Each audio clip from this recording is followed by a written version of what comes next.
Part 2. South of Greece lay the great island of Crete. The king of Crete was Minos, who worshipped Poseidon, the sea god. One day the god gave Minos a beautiful white bull. "Take this as a gift," he said, "but you must offer it back to me in sacrifice before long." Minos was greedy. The bull was such a fine beast that he decided to keep it for himself. He sacrificed another white bull to Poseidon instead. But the man who thinks he can trick the gods is a fool. Poseidon was angry and drove the white bull mad. It roamed the island, destroying property and killing men. Eurystheus sent Heracles to catch the bull. Heracles stood firm as the animal charged.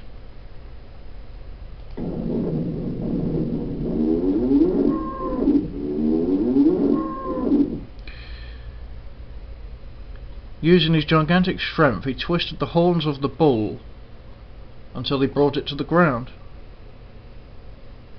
Soon he had tamed it. When Heracles brought the bull home alive, it was another shock for Eurystheus.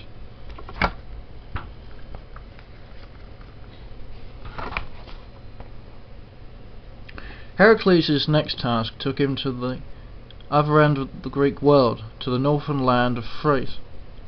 Eurystheus wanted to own the wonderful mares of King Diomedes. These horses were said to be as fast as the wind. Their master, Diomedes, was a savage king, and fed the mares on the flesh of men who came to him as guests. When Heracles came to Thrace, he slew the guards and was preparing to drive away the mares when Diomedes came up.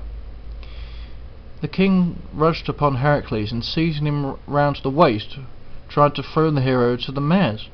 Heracles raised his club and struck Diomedes a mighty blow, stunning him. Heracles showed no mercy to his enemies. Diomedes was thrown to the mares, who devoured their own master. Then Heracles drove them back to Eurystheus.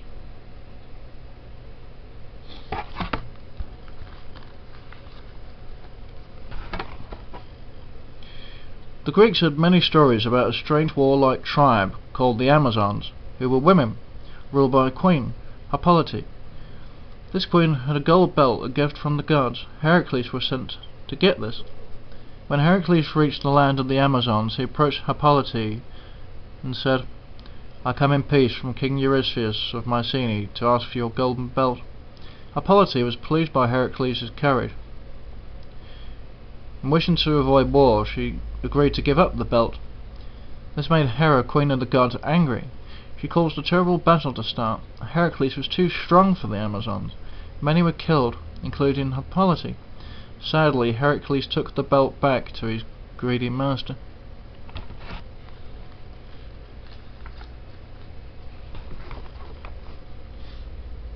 Heracles' 10th labour was to bring back the castle of Gyron. This giant lived in a land far to the west of Greece and owned a herd of beautiful red cattle.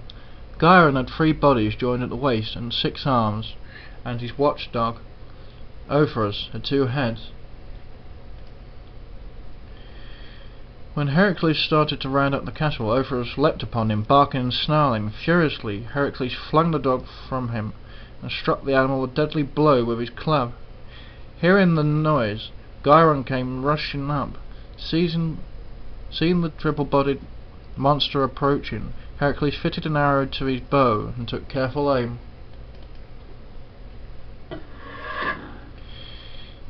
The arrow flew to its mark with such force that as Gyron turned sideways to save himself, it passed through all 3 bodies. The giant fell dead. Heracles drove the cattle home to Eurystheus in triumph.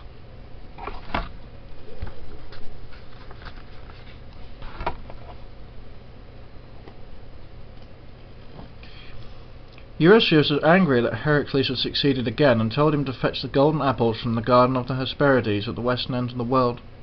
The apples were guarded by a dragon. Nearby was the giant Atlas, whose task was to hold up the sky. Heracles shot the dragon, then asked Atlas to reach up and pick the apples for him. Heracles held up the sky while Atlas picked the apples, but Atlas did not want to go back to his former task. "Stay here a little longer," he said cunningly. "I'll take the apples to Eurystheus."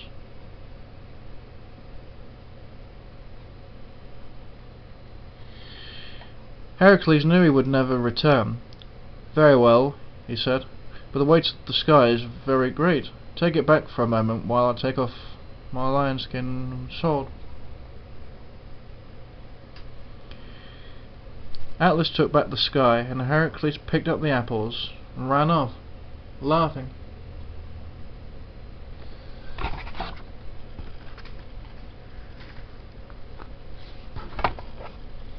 When Heracles returned with the golden apples, Eurystheus was baffled. He could only think of one more task. "I wish to see Cerberus, the guard dog of the underworld," he said. No living man was permitted to enter the underworld, and Cerberus, the three-headed dog, was a fierce and terrible creature. Heracles, however, was quite unafraid. He descended into the dark cave that was the entrance to the underworld, and all its guardians ran away at the sight of him. Hades, the king of the underworld, told Heracles that he must capture Cerberus with his bare hands. The hero had a fierce struggle with the dog, whose three heads threatened to tear him to pieces. At last Heracles dragged him up to King Eurystheus. The king was horrified at the sight, and begged Heracles to return Cerberus to Hades at once. "You are a free man," he said. "I can give you no more tasks." So Heracles completed his labours and went away to find more adventures.